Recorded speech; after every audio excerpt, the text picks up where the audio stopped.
मारवाड़ी देहात में फिजूल खर्ची भाग 1 नामक इस फेसबुक लाइव सेशन में उपस्थित सभी मित्रों को मेरा सादर अभिवादन, राम राम, प्रणाम, नमस्कार।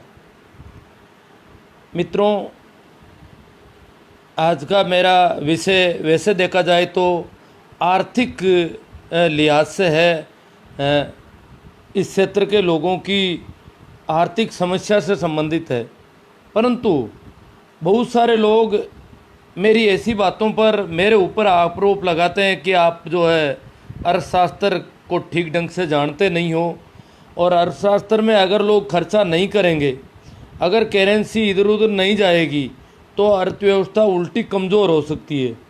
खैर, जो भी है, मेरा एक पुराना पैम्पलेट है जो 15-16 साल पहले मैंने अपने हिसाब से उस ज़माने में घर के पैसे खर्च करके काफ़ी बड़ी मात्रा में छपवा करके और ख़ुद ही बांटता फिरता था और इसको बंटवाता रहता था। अब कितने लोगों ने पढ़ा है, कितने ने नहीं पढ़ा है, वो अलग बात है। तो इस पर मैं चर्चा करना चाहूँगा। पैम्पलेट का शुरुआती हिस्सा मैं अभी छोड़ ही देता हूँ। अपन आते हैं इसमें कि मनुष्य की मूलभूत आवश्यकताएं, अनिवार्य आवश्यकताएं रोटी, कपड़ा और मकान है। मैंने लिखा, इसी प्रकार रोटी, कपड़ा और मकान की अनिवार्य आवश्यकताएं रूढ़ियों और दिखावे के फलस्वरूप फिजूल खर्ची में बदलती जा रही है। जहाँ तक रोटी का प्रश्न है, एक शाकाहारी व्यक्ति को अपने शारीरिक और मानसिक स्वास्थ्य व कार्यकुशलता को बनाए रखने के लिए प्रतिदिन 3-4 बार भोजन करना चाहिए। आज स्थिति यह है कि शारीरिक आवश्यकता का भोजन तो मुश्किल से एक बार ही मिल पाता है। इसके अतिरिक्त गैर जरूरी चीज़ें आदमी दिन भर खाता रहता है। दिन भर जो खान पान, और वो भी ग्रामीण क्षेत्रों में, शहरों के बजाय गाँवों में ज़्यादा गड़बड़, और क्या क्या खाया जाता है उस पर दिन भर खाता रहता है। जिन्हें पशु तक नहीं खाते, उनके लिए आदमी बेचैन रहता है। अफीम, डोडा पोस्ट जैसे मादक द्रव्यों का सेवन तो बहुत ही प्रतिष्ठाजनक भी समझा जाता है। इसमें ना नुक्र करना असभ्य आचरण की श्रेणी में आता है। उसकी प्रतिष्ठा भी बहुत ज़्यादा। अफीम और डोडा, जो मारवाड़ क्षेत्र है, यहाँ पर बहुत प्रतिष्ठित व्यक्ति माना जाता है। अगर कोई अफीम खाता है तो उसको अफीमची नहीं कहते, उसको कहते हैं, अरे अमलदार साहब, अरे आओ अमलदार, अमलदार आओ। अमलदार सबसे आगे, जैसे तहसीलदार, थानादार ऐसा होता है ना, उसे दार लगता है उस पर। और अमलदार आते ही एकदम पूरी सभा नतमस्तक हो जाती, अमलदार सी आ गए, अमलदार साहब आ गया हो आप तो। इसी प्रकार पहले एक नाम था पट्टीदार, जो बहुत बड़ा मृत्युबोध करता था, वो पट्टीदार था। और इसी प्रकार का एक और गंदा नाम अमलदार। मतलब गलत चीज़ों को प्रोत्साहन दिया इस समाज ने। मारवाड़ के लोगों ने पहले तो उस आदमी को पट्टीदार कहा जिसने बहुत ज़्यादा खर्चा मृत्युबोध के नाम पर किया। फिर उस आदमी को अमलदार कहा जिसकी अफीम की आदत पड़ गई, शरीर दुबला पतला हो गया, हालत खराब है, पूरी तरह से कर्ज का स्थिति है, घर के बच्चे भूखे प्यासे मरो, उसको अफीम चाहिए, उस आदमी को कहते हैं अमलदार। तो उसकी बहुत ज़्यादा प्रतिष्ठा। तो उस प्रतिष्ठा पर भी मैंने कहा कि भाई अफीम व डोडा पोस्ट जैसे मादक द्रव्यों का सेवन तो बहुत ही प्रतिष्ठाजनक भी समझा जाता है, और इसमें ना नुक्र करना असभ्य आचरण की श्रेणी में आता है। मृत्युभोज में बीड़ी, सिगरेट, गुटखा, जर्दा आदि की व्यवस्थाएं की जाती है। मतलब जब सत्संग जागरण का कार्यक्रम है, उसमें भी बीड़ियाँ, गुटके, जर्दे, जिससे इसके अधिक सेवन को बढ़ावा मिलता है। नहीं खाने वाले भी इन अवसरों पर सीखते हैं। मृत्युभोज एक लंबा चलने वाला आयोजन है। लगभग महीने 1.5 महीने तक उस घर में बीड़ी फ्री मिलती है, चाहे कितनी पियो। डोडा, अफीम, दारू नहीं, अफीम, डोडा, ऐसी कई चीज़ें, जर्दा, गुटखा, ये फ्री दी जाती है महीने 2 महीने तक। कोई आओ और खाओ, तो उसमें लोगों की आदत पड़ जाती है।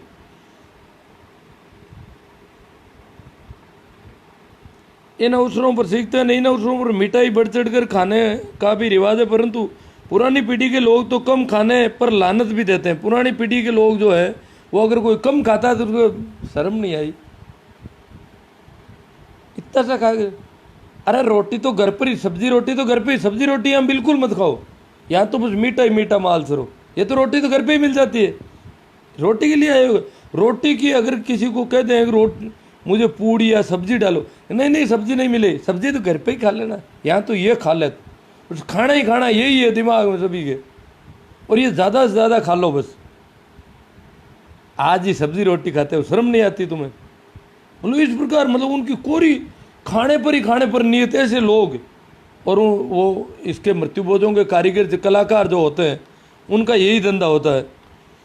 नहीं खाने वालों पर इन अवसरों पर सीखते हैं, हाँ लानत देते हैं। व्यवस्था में लगे लोग अनावश्यक दिलेरी दिखाते हुए बिना मांगे ही थाली में मिठाई पटक जाते हैं, और ऐतराज़ करने पर कहते हैं मिठाई तो है, जहर तो नहीं, खा लो, जहर थोड़ा ही डाला है, मिठाई डाली है, खा लो इसे, पूछते ही नहीं, डाल देते हैं। तो वैसे भी इन अवसरों पर हर कोई ज़्यादा खाने में लगा रहता है। इस ज्यादती के चलते आंतों में कुल बुलाहट होना आम बात है। अर्थात इन अवसरों पर अजीर्ण के कारण भोजन लाभप्रद हो ही नहीं पाता, लाभप्रद तो हो ही नहीं सकता, अजीर्ण होता है, वो ज़्यादा खा लिया जाता है। खान पान की चिंता नहीं करते, हो ही नहीं पाता। खान पान में धूम्रपान एक ऐसी स्थिति है कि पास बैठे अन्य लोगों को सांस के साथ अनावश्यक रूप से धुआं निकलना ही पड़ता है। धूम्रपान करने वाले इस बात की चिंता नहीं करते कि जिनके फेफड़े इस धुएं के आदी नहीं है उन पर क्या बीतती होगी। इस धुएं में निकोटीन नामक जहर होता है जो लत के शिकार लोगों के खुराक का काम भी करता है, अतः उनके लिए उपयोगी भी है। मकानों के अंदरूनी भागों में, बसों में आदि में धूम्रपान करने और वहाँ पर उपस्थित छोटे बालकों, महिलाओं, वृद्धों, रोगी व्यक्तियों को बेहद नुकसानदेह होता है, जिसकी चिंता बहुत कम लोग करते हैं। चलो अपन चलते हैं आगे। दूसरी अनिवार्य आवश्यकता कपड़ा, जिसका प्रचलन तन ढकने को लेकर हुआ था। आदमी कहते हैं शुरुआत में पेड़ पौधों की छाल से शरीर को ढकता था, सर्दी से बचाव के लिए ऐसा शरीर ढकने का रिवाज काफ़ी पुराना है। तो शुरुआत तो इसकी ऐसे हुई। विवाह के साथ ही लड़की एक अनजान परिवेश में जाती है। जब किसी लड़की की शादी होती है तो वह अनजान परिवेश में जाती है, अनजान ऐसी जगह पर जो लोग उसके जान पहचान के नहीं होते हैं, जहाँ संकोच होना स्वाभाविक है। अतः माँ बाप अपनी बेटी के आवश्यक कपड़े लत्ते घर से ही तैयार करके देने लगे। ये एक परंपरा हुई कि लड़की वहाँ जाएगी और उसको जो कपड़े चाहिए वो हम यहीं से सिला देते हैं, क्योंकि वहाँ ये बोल नहीं पाएगी उनसे कि मेरे को कपड़े सिलने हैं, मेरे ये कपड़े चाहिए। तो लड़की को शुरुआत में वहाँ कपड़े नहीं मांगने पड़े, इसलिए इसको कपड़े 2 जोड़ी या 4 जोड़ी अपनी यहीं से सिला के दे। तो उसके नाप के, उसके हिसाब से अच्छे से कपड़े, शादी के साथ ही उसको 2-4 जोड़ी से शुरुआत हुई। मतलब पुरानी जो, आप अचंभित होंगे कि मैं जब पुरानी मेरी दादी नानियों से पूछा करता था कपड़ों के बाबत, तो उन्होंने कहा कि हमें एक ननियाल का और एक घर का 2 ही बेस मिले थे कपड़े पहनने के लिए। आरी बारी पहन सकती है ससुराल जा करके, इतने ही कपड़े थे, और ज़्यादा यूँ नहीं थे कपड़े। ड्रेस 2 ड्रेस मिली थी, मतलब ज़्यादातर। और वो कहती थी कपड़े ही हमने शादी के बाद ही सिलवाए जाते थे, उससे पहले तो कपड़े थे ही नहीं। शादी से पहले कपड़े पहनने का रिवाज ही नहीं था। शादी होते ही उसको लहंगा और पुरुष को धोती वगैरह वो पहनाई जाती थी। तो इस प्रकार का ये रिवाज था कपड़ों की। मतलब बहुत, क्योंकि जब ये कृत्रिम धागे नहीं आए जब तक, और ये टेक्सटाइल मिल के जो कपड़े नहीं बने, जब हथकरघा था उस समय कपड़े बहुत सूती और ऊनी वस्त्र बहुत कम मात्रा में थे और बहुत महंगे पड़ते थे, इसलिए बहुत कम कपड़े थे। तो ये हुआ कि भाई लड़की को यहाँ से कपड़े दिए जाए या ससुराल में, और पूरा उसका तन ढक जाए, ऐसे कपड़े दिए जाए। और संकोच करेगी तो देने लगे, जिसे कपड़ों के लेन देन की परंपरा से, तो फिर लेन देन की परंपरा बन गई कि लड़की जा रही है तो लड़की का बाप देता है, तो चाचा कहता है मेरी तरफ से भी एक ड्रेस। चाची के पास एक एक्स्ट्रा ड्रेस है तो उसने चाची ने पकड़ा दी, फिर भौजाई ने, फिर और लोगों ने, फिर गांव के अड़ोस पड़ोस के लोग भी कहते भाई हम भी आपकी बेटी को एक ड्रेस देंगे। उसके बदले में जब कोई दे देता तो फिर वो, अब कई लोग संकोच भी करते, यार तुम, कई लोग मना करते तुम मत दो, हमसे वापस तुम्हें दे नहीं, तुम्हारी बेटी को दे नहीं पाएंगे। इस प्रकार का झगड़ा भी शुरू में बहुत ज़्यादा रहा। लोग कपड़े देने वालों को मना करते, नहीं रुक जाओ यार, क्योंकि आज आप दोगे तो हम आपकी बेटी को हमें देने पड़ेंगे। इस प्रकार ये आपस में पता था कि आपस का लेन देन है, अगर इसने दे दिया और मैं नहीं दूंगा तो कल ये तो लड़ाई की, झगड़े की जड़ हो जाएगी पूरी। और झगड़े हो जाते थे, कपड़े फेंक दिए जाते थे, ये कि हमने ऐसा कपड़ा दिया था, तुमने ऐसा क्यों दे दिया, इस बात में कपड़ा फेंक दिया जाता था। तो तो कुछ दूसरे लोग भी कपड़े देने लगे, और ये लेन देन की एक परंपरा, और लेन देन के नाम पर एक एक औरत के पास इतना कपड़ा संग्रहित हो गया। ये 16 साल पहले की स्थिति बता रहा हूँ, उस समय भी इतना कपड़ा हो गया एक एक औरत के पास कि उस कपड़े से कोई कपड़े की दुकान प्रारंभ कर सकता है। नई कपड़े की दुकान प्रारंभ करनी हो तो एक बहू के पास जितने कपड़े इकट्ठे हैं उनसे एक दुकान आराम से चालू की जाए। उसमें से कुछ जो बने बनाए सिले सिलाए वो रेडीमेड में दे दिए जाए, जो नहीं सिले हैं वो, तो एक कपड़े की छोटी सी दुकान शुरू की जा सकती। इतने कपड़े, लाखों रुपए के कपड़े एक एक औरत के पास इकट्ठे, जिनसे कपड़े का व्यवसाय शुरू कर सकता है, कोई छोटी मोटी दुकान डाल सकता है।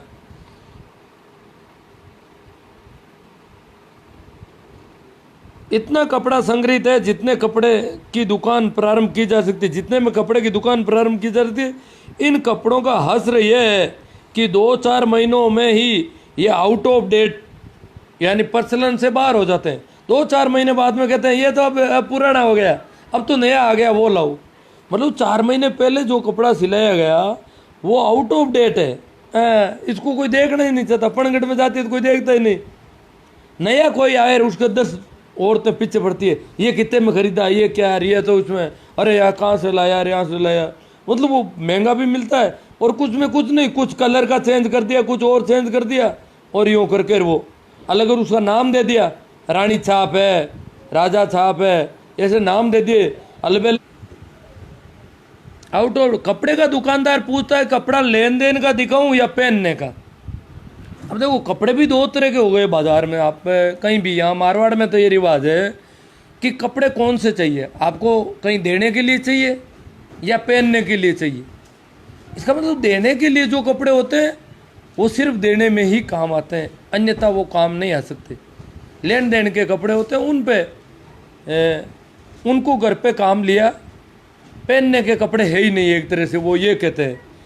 लेन देन का तात्पर्य कपड़े जिन्हें कोई ओढ़ता पहनता नहीं है, इन पर सदैव काकी सासू, बुआ सासू, नानी सासू, जेठानी, देवरानी, ननंद आदि के नाम काट काट कर लिखने का रिवाज है।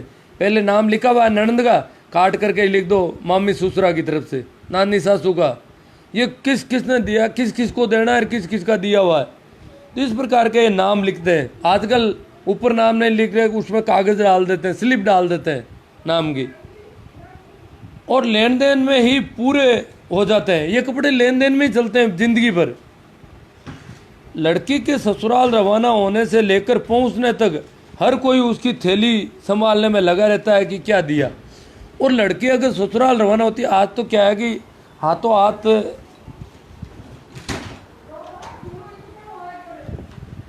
कहीं धूप है कोई है भाई, आंधी।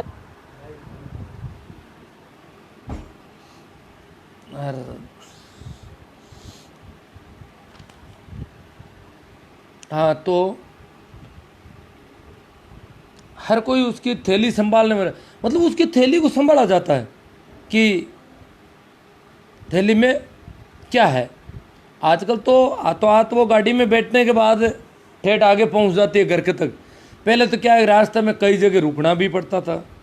तो जहाँ भी औरतें देखती, थैली लाओ, थैली संभालो, ये किसने दिया है, वो उसको जानती भी नहीं है ये कहाँ की है, किसकी है, इतना भी नहीं जानती। फिर भी उसके कपड़े दे दिए, ये वो कहती है ये तो मेरे पापा ने दिलाया, ये चाची ने दिया और ये इसने दिया, वो सारे कपड़े दिखाने, और इस वजह से उनको ठीक कपड़े देने पड़ते हैं। मतलब दिखने में अच्छे होने ज़रूरी है और सबको वो देने ही पड़ते हैं। तो डस्ट बहुत ज़्यादा आ गई यार तुम। संभालने पर क्या दिया क्या नहीं दिया। कई बार तो देखने में आता है कि लड़की बीमार है, ससुराल पक्ष वाले इधर उधर ठेलने में लगे, ससुराल और लड़की बीमार है। ऐसी बीमारियां होती है, ससुराल वाले तो पीर पहुंचा देते हैं, पीर वाले ससुराल। आजकल तो हालांकि ये पुरानी बीमारी है, मैं बताता हूँ, आजकल तो बीमारी का इलाज ससुराल वाले आराम से करवाते हैं, कि उनको पता है कि बहू मिलने वाली नहीं है। वो उस ज़माने में कोई इलाज नहीं करवाता था, वो बीमारी के लिए रोज़ कहती मेरा ये अपेंडिक्स है या वो दर्द है, पर न तो पीर वाला इलाज करवाते न ससुराल वाले। बेचारी इधर उधर फिरती रहती, कपड़े ज़रूर देते, यहाँ आते थे कपड़े पकड़ा देते उसको, परंतु उसको इलाज की ज़रूरत है, उसकी स्वास्थ्य सेवा की जो ज़रूरत है वो उसकी कोई पूरी नहीं करता।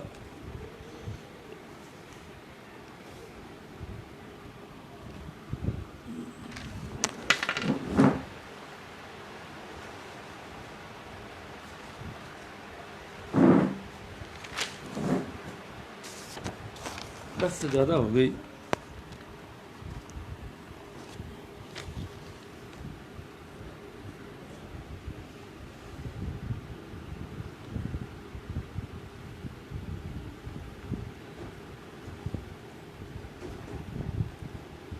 कि वहाँ के अस्पताल, वहाँ वाले अस्पताल, कोई अस्पताल नहीं ले जाता उसको, ये वहाँ भेज देते, वो दिखा देंगे, ये भेज देते वहाँ, कोई अस्पताल तक ले जाता नहीं। कोई बाप अपनी लाडली से कह दे कि बेटी इस बार कपड़ों की छोड़, मैं तुझे डॉक्टर को दिखा देता हूँ, तो बेटी कपड़ों के लिए रोना आ जाता है। अगर कोई बाप कह दे कि इस बार बेटा तेरे कपड़े नहीं सिलवाएंगे और तुझे डॉक्टर को दिखवा दें, चाहे 200-400 रुपये या खर्च कर दें तेरे ऊपर, तो लड़की को मतलब यूँ लगता है कि कपड़े नहीं होंगे फिर वहाँ पर क्या बताऊँगी मैं। सभी पूछेंगी कौन सा कपड़ा करवाया। वहाँ अड़ोस पड़ोस की सारी स्त्रियाँ, छोटी छोटी बच्चियाँ, वो भी आके पूछती है कि कपड़े क्या क्या दिए, कौन कौन से कपड़े लाई। तो उसको बड़ी सर ये तो कपड़े नहीं करवाएंगे तो मौत आ जाएगी वहाँ पर, क्या बताऊँगी मैं लोगों। ये कह दूँगी कि ये इंजेक्शन दिलवाए, ये दवाइयाँ दी, इनको कौन सुनेगा। इंजेक्शन और दलवाइयाँ जो इसकी ज़रूरत है उसको वहाँ कपड़े दिखाने पड़ेंगे लोगों को।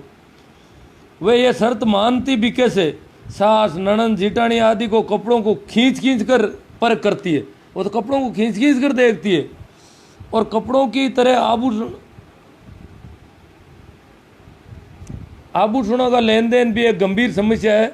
नितांत गरीब बीपीएल परिवार में चाहे कितना ही, ये आभूषण को तो अभी मैं लेना ही नहीं चाहता, कर्जदार क्यों न हो, 40-50 हज़ार के गहने कराने ही पड़ते हैं। दूसरी दुकान पर इन्हीं गहनों को 25-30 हज़ार से ज़्यादा कोई लेने देने वाला नहीं है।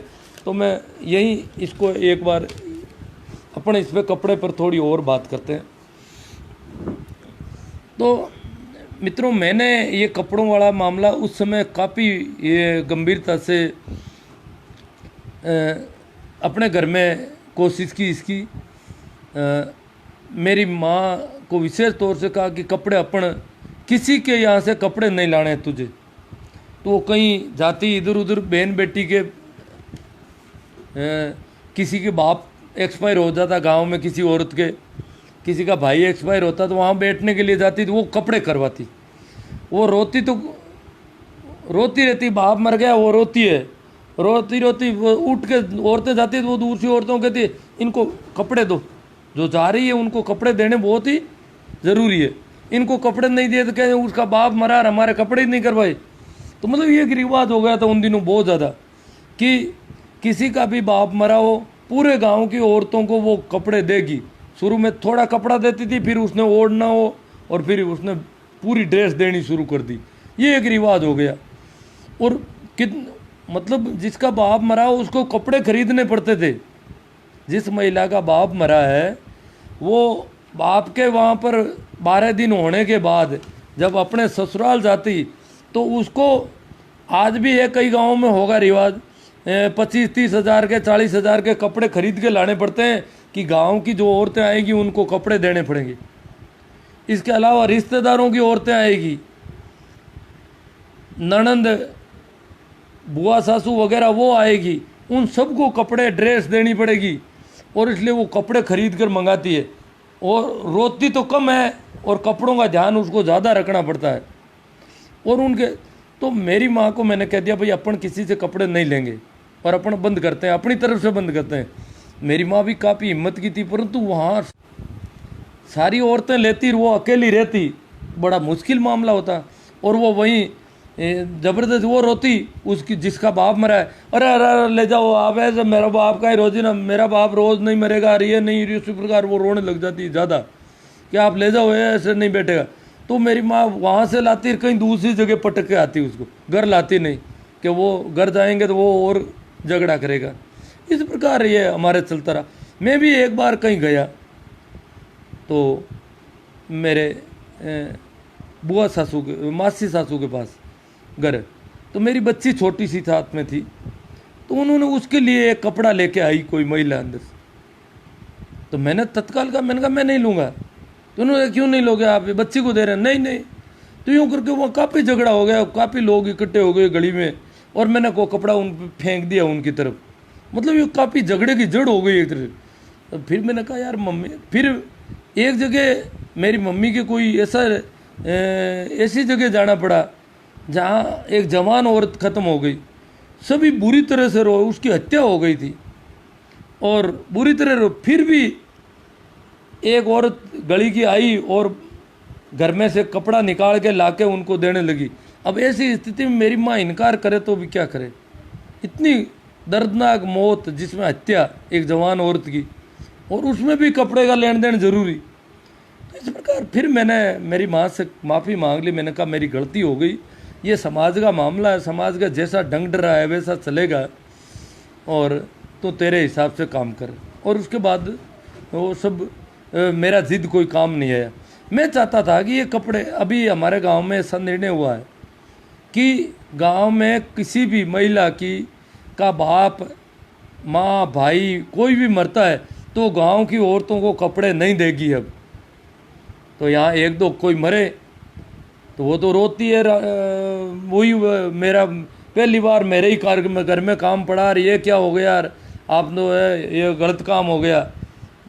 मेरा बाप इतना ऐसा था क्या जो मेरे बाप की वक्त आपने कपड़े बंद कर दिए गांव के लोगों ने, जबकि वो होली पर तय किया था। फिर भी वो शांग करने लग गई, पाखंड करती वो औरतें। अरे तो तेरा बाप मरा है, तुझे रोना है या ये पाखंड करना है? परंतु ये बड़ी, उसके बाद हमारे लॉकडाउन भी लग गया। गांव में ये तय कर रखा है कि ये कपड़े का लेन देन हम गांव वाले अब बंद करते हैं। होली के दिन गांव के लोगों ने तय किया है, और उसके बाद पता नहीं, अब तो मुझे समाचार नहीं है। उस समय 2-3 काम पड़े, वहाँ पर औरतों ने, गांव की औरतों ने जाके ना दे दिया, उनके घर पे ही ना दे दी। लेने वालों ने मना कर दी, देने वाली तो मना करी नहीं, उसको तो खरीद के लाने ही पड़ेंगे। तो इस प्रकार जो कपड़ों का लेन देन है, अगले आदमी को कैसी ज़रूरत है उससे कोई मतलब नहीं, उसको कपड़े चाहिए कि नहीं चाहिए ये भी कोई लेना देना नहीं, परंतु उसको कपड़े दिए जाते हैं। उसके पास वैसा का वैसा कपड़ा पहले से पड़ा है, फिर भी कपड़ा लाके उसको दिया जाता है। तो ये अपन इस पे चर्चा करेंगे। आज तो डस्ट बहुत ज़्यादा आ गई यहाँ पर, अब थोड़ा खोल देता हूँ तो।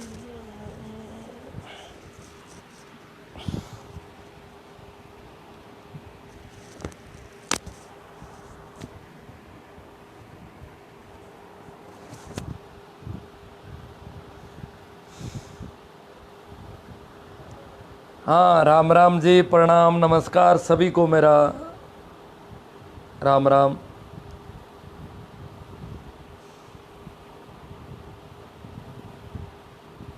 आज का सेशन तो ये आंधी आने से खराब ज़्यादा हो गया।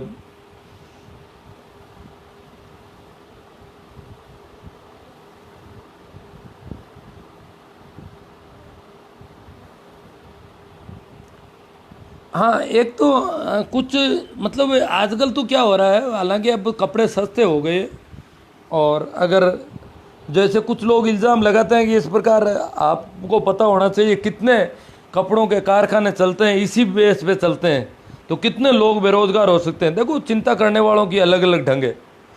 इतनी कपड़ों की दुकान वाले क्या खाएंगे, इतने इतने लेबर जो है, मजदूर है, कपड़ों की इतनी बड़ी बड़ी मिलें वो इन्हीं के दम पर चलती है, लेन देन के कपड़ों के दम पर, तो उनका क्या होगा।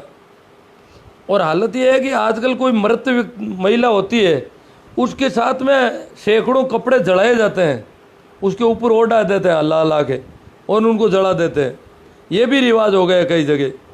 सर मैंने आपके हर लाइव पे कमेंट किया है बहुत, आपने आज तक एक भी क्वेश्चन का रिप्लाई नहीं किया। अब देखो थिरोदा जी, मेरा पहली बार ये कमेंट आपका सामने आया है और इसमें भी कोई क्वेश्चन नहीं है, तब मैं क्या जवाब दूं। अब कोई क्वेश्चन आएगा तो मैं देखूंगा। मैं आपका शायद सुनने के साथ ही पढ़ने की शक्ति कमज़ोर हो गई है। नहीं नहीं, ऐसा कुछ नहीं है, मेरे सामने आता है उसकी मैं पूरा प्रयास करता हूँ। मैं कहता हूँ कुछ गुरुजी दुख तिरक पर हाथ दे रहे हैं।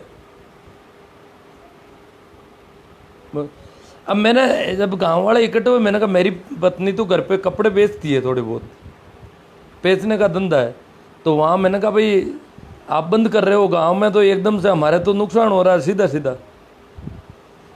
कल ही लोगों को जरूरत नहीं रहेगी, कई लोगों को, ऐसे लोगों को।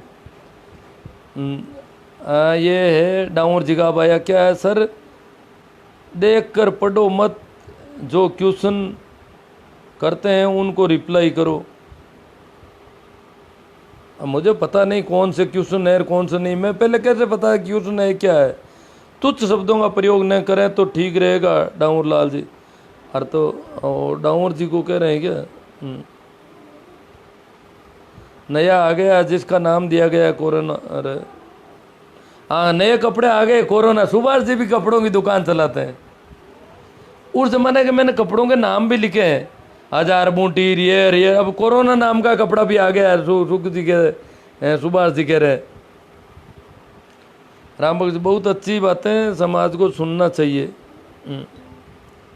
गुरु जी आंधी आ गया, आंधी क्या आ गई, हालत खराब हो गई मेरी तो, नाक में दम कर दिया इसने।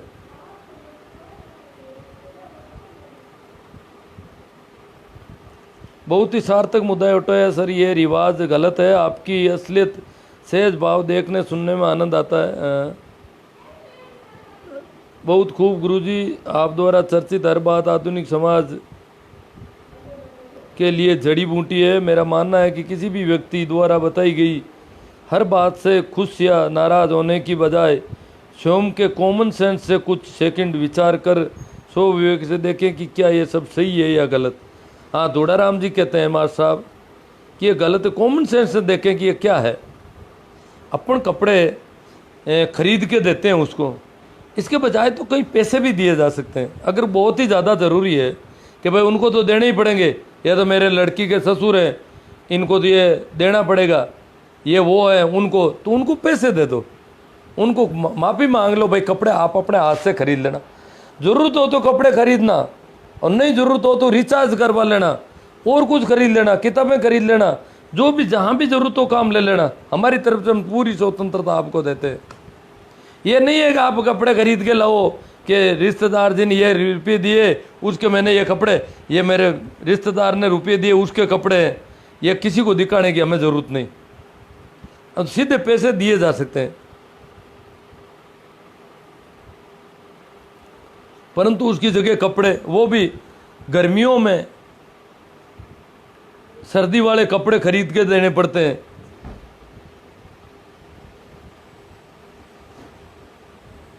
हाँ, जाट एचआर साहब के बंद करना, मतलब ये तय किया जा सकता है। हमारे गांव में तय किया तो हमने काफ़ी दिन तक, वो लॉकडाउन बाद में हुआ, 10-12 दिन 15 दिन बाद में लॉकडाउन हो गया, पर शुरू के दूसरे दिन ही शुरू हो गई बातें। कई घरों पे लोगों ने लाके कपड़े दे दिए। तो हमारे कुछ, क्योंकि गांव बहुत ज़्यादा इकट्ठे हुए थे लोग, उसमें 200 आदमी थे गांव के, बहुत बड़ा मजमा लगा था। वीडियो भी फेसबुक पे डाला था किसी ने, वो आज तो मैं देखूंगा वो कहाँ पर है। तो इतने लोग थे और सबने हस्ताक्षर किए और सबने तय किया।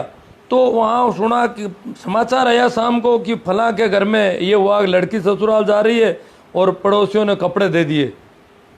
तो हमने बातों हाथ संपर्क किया, सभी बच्चों को, युवाओं की पूरी टीम बना दी, सबको एक्टिव कर दिया कि प्रत्येक ऐसी घटना का समाचार दोगे, कहीं किसी के कोई मर गया है तो उसका हमें पता होना चाहिए।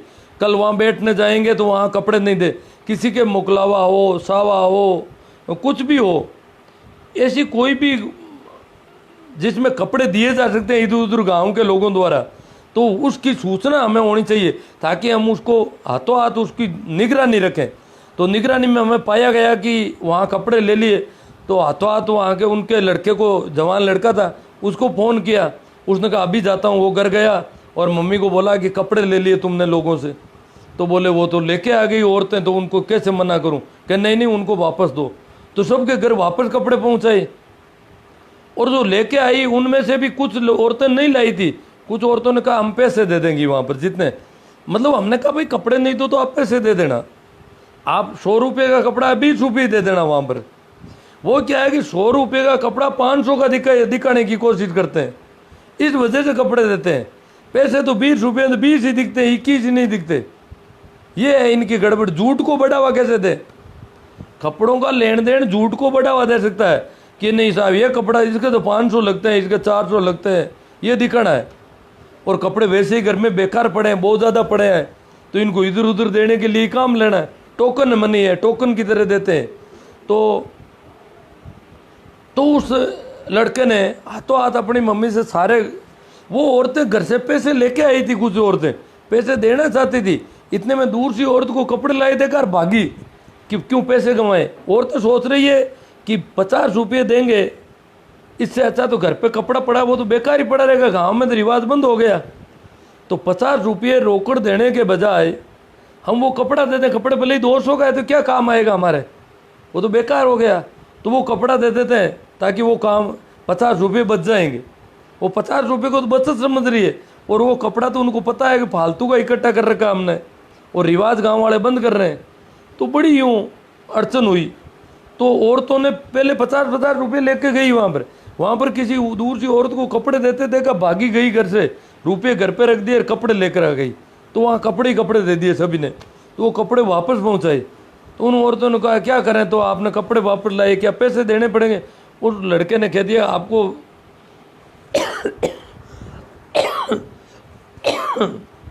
ठीक लगता है तो कपड़े पैसे देना, नहीं लगे तो कुछ भी देने की जरूरत नहीं, परंतु कपड़े हम नहीं लेंगे। गांव ने तय कर दिया, गांव का निर्णय है, इसलिए कपड़ा कोई भी नहीं लेगा हमारे गांव में। तो उसने कपड़े वापस भी होते। यूँ करके ऐसे कई छोटे मोटे काम हमारे हो गए 10-12 दिनों में। उसके बाद लॉकडाउन के बाद तो हमने भी ध्यान नहीं दिया, शायद ऐसा कुछ नहीं हो रहा होगा। और गांव में वो कपड़ों का और भी 2-3 बातों का किया था, मैं कपड़ों पर ही बात कर रहा हूँ। भाई धर्मेंद्र सिंह जी, पारंपरिक सामाजिक परिस्थितियों पर कटाक्ष और आधुनिकता का भली भांति बखान, निस्संदेह लाइव सेशन से लोगों की सोच विचारों में साथ साथ उनकी कार्यशैली में परिवर्तन भी होगा। धर्मेंद्र सिंह जी के धर्मेंद्र सिंह का परिवर्तन होगा, ठीक है भाई। भंवरलाल जी, बहुत अच्छी बातें रखी आपने सर।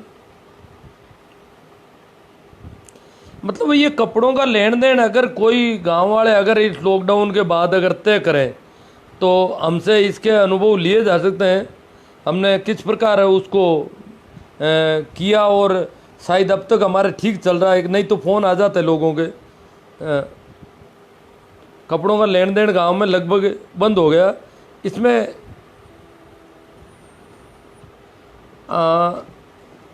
ये देवासी जी है, सीताराम जी देवासी, इनकी रिक्वेस्ट लेनी है, कंफर्म करनी है। ठीक है, मैं देखता हूँ। सामाजिक मौके पर दी जाने वाली निम्न में से निम्न क्वालिटी की ड्रेस भी 500 की गिनी जाती है। हाँ, मतलब वो ज़्यादा पैसों की मानी जाए इसलिए वो, क्योंकि पैसे तो पैसे हैं, उनको तो ज़्यादा का यही कह सकते हो नया नोट है, एक पुराना नोट है, इससे ज़्यादा उसमें कुछ होती नहीं। और ये फर्जीवाड़ा चलाने के लिए, धोखा देने के लिए कि ये कपड़े ज़्यादा रुपये का माना जाएगा इसलिए कपड़ा दे दो। यहाँ पर ये जितने भी लेन देन है, नगद के बजाय जो भी लेन देन है, वो ज़्यादा दिखाने के लिए, झूठ को खड़ा करने के लिए, झूठ का बाउंडर खड़ा करने के लिए ये लेन देन, वस्तुओं के लेन देन है। अन्यथा तो वस्तु का लेन देन करने की जरूरत नहीं। और फिर उनके पास घर में कपड़े पड़े, बड़ी अड़चन हो गई औरतों को। औरतों ने कहा कि हमसे आपने पूछा ही नहीं और ये निर्णय ले लिया आपने। गांव गांव वालों ने, पुरुषों ने, हमसे तो पूछा ही नहीं, पुरुषों ने निर्णय ले लिया। हालांकि और वहाँ भी हमारे चर्चा भी हुई थी, मीटिंग में भी कहा कि भाई घर पे पूछ के आए हो नहीं आए हो, निर्णय सारे औरतों से संबंधित हो रहे हैं और औरतें एक भी मीटिंग में आई नहीं है। परंतु औरतों ने भी बहुत गंभीरता से लिया और गांव के लोगों का बहुत अच्छा सहयोग मिला हमारे गांव का। और शायद मेरी दृष्टि में आज जब ये लाइव है तो कुछ लोग गांव के भी सुन रहे हैं, अभी तक ऐसा लेन देन वापस शुरू नहीं हुआ कपड़ों का गांव में। पूरे गांव में हमने सब तरह का कपड़ों का लेन देन बंद कर दिया। यहाँ गांव में जो होता है, अब कहीं रिश्तेदारी में ज़रूरत पड़ेगी वहाँ पर भी तय तो यही कर रखा है और कह दिया भाई जिसको देना है कपड़े की जगह पैसे दे दिए जाए। कितने दे सकता है, जितने दे दे, कम से कम दे दो, परंतु कचरा मत इकट्ठा करो किसी के घर में ले जा करके। तो अब गांव में एक दिक्कत बहुत बड़ी हो रही है, ये कह रहे हैं कि औरतें भी हिसाब कर रही है और पुरुष भी कर रहे हैं कि हमारे गांव में फालतू के कपड़े इकट्ठे होंगे, ये बहन बेटियां दूसरे गांव जाएगी तो वहाँ तो इनको कपड़े देंगे और ये यहाँ पर किसी को दे नहीं सकेगी, तो इनके पास फालतू ये कपड़े इकट्ठे हो जाएंगे। तो ये वहाँ पर इनकार कर नहीं पाएगी, भाई मैं कपड़ों को वहाँ करूँ क्या, अब उस गांव में तो कपड़ों का चलन बंद हो गया। तो हम चाहते हैं कि ये रिवाज सभी गांवों में हो, अड़ोस पड़ोस में जहाँ जहाँ तक ये फैलता है कपड़ों का लेन देन बंद किया जाए, ये रिवाज सब जगह हो जाए तो हमारी ये मुहिम सफल हो सकती है। अन्यथा अकेले गांव में ये एक बहुत बड़ा मांग और पूर्ति का नियम गड़बड़ा जाएगा।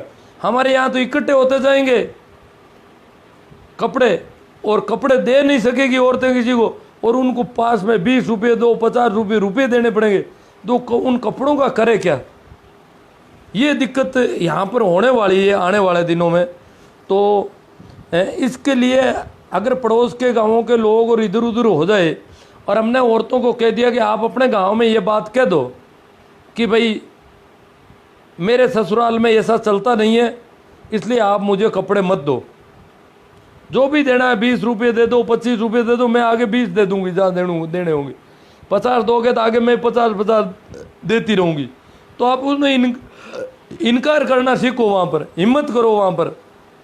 और लाना भी बंद करना पड़ेगा, देना बंद कर दिया और लाना चालू है तो यहाँ पर कपड़ों का ढेर लग जाएगा, ये एक मांग और आपूर्ति का नियम खराब हो जाएगा। तो ये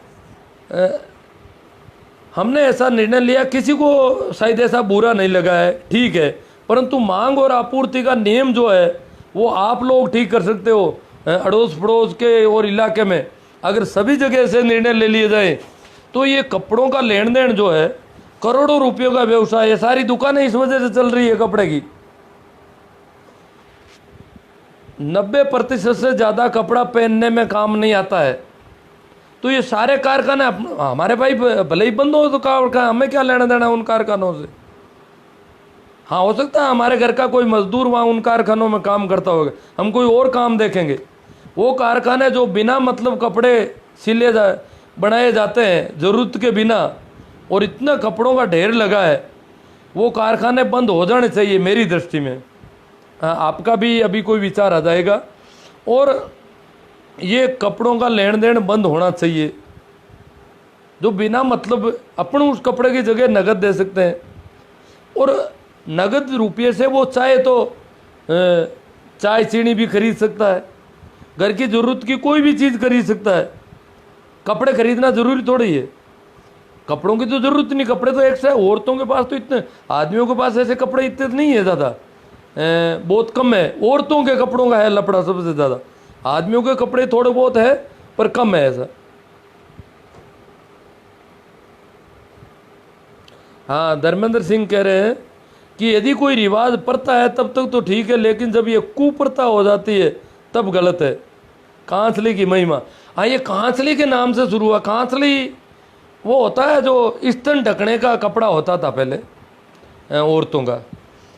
और आप ताजुब करोगे, जब मेरा रिश्ता पक्का हुआ उस ज़माने में मेरे भाइयों का और का रिश्ते होते थे, तो उस समय वो एक इतना सा कपड़े देती थी और कोई कपड़ा नहीं था, कपड़ों का लेन देन था ही नहीं उतना, इतना सिर्फ ससुराल जाती उसको ही ड्रेस करवाई जाती थी, बाकी किसी के ड्रेस नहीं थी। बहुत कम ड्रेस कपड़े थे कहाँ, और बड़ी लड़ाई होती थी एक एक कपड़े के लिए। और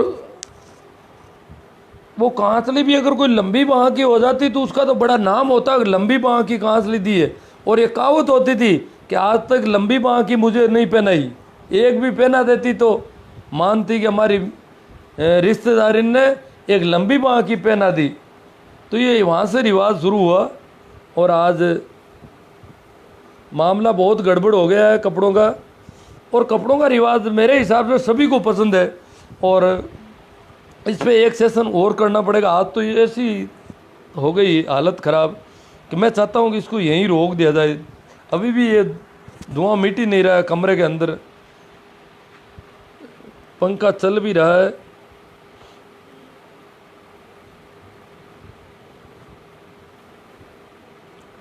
तो ये जो मेरे गांव का जो रिवाज है इस पर और चर्चा करेंगे कभी, और हम माहौल बनाएंगे कि सभी जगह कपड़ों का एक लेन देन बंद हो जाए। ये कि कपड़ों का एक लेन देन बंद होने का कोई ऐसा हो जाए उपाय कि मतलब जो बेटी ससुराल जा रही है तो उसका बाप हमने तय कर दिया भाई बाप दे सकता है,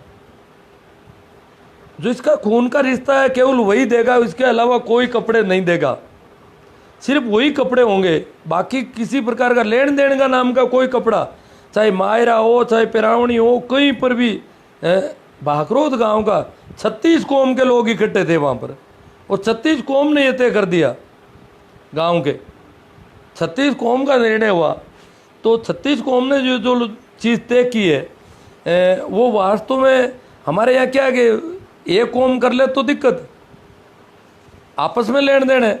चाहे मेघवाड़ की बेटी ससुराल जा रही है तो भी जाटों में ही देने जाते हैं, प्रजापत भी देते हैं, सुतार भी देते हैं।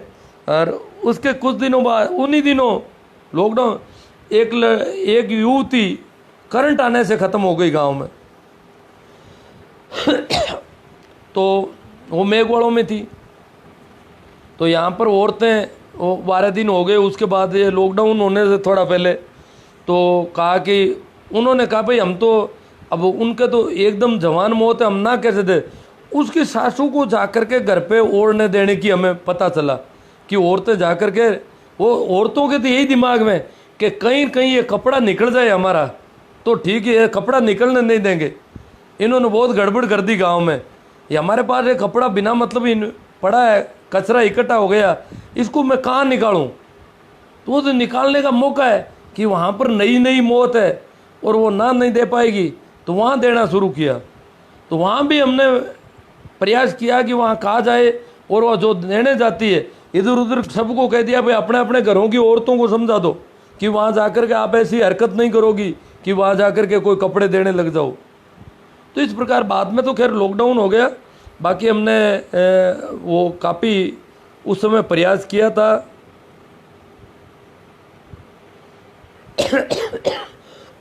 पर्याप्त है, डस्ट ज़्यादा हो रही है। आप सब लोगों ने बहुत अच्छा साथ दिया, धन्यवाद। सेशन जैसा हुआ, प्रणाम, राम राम,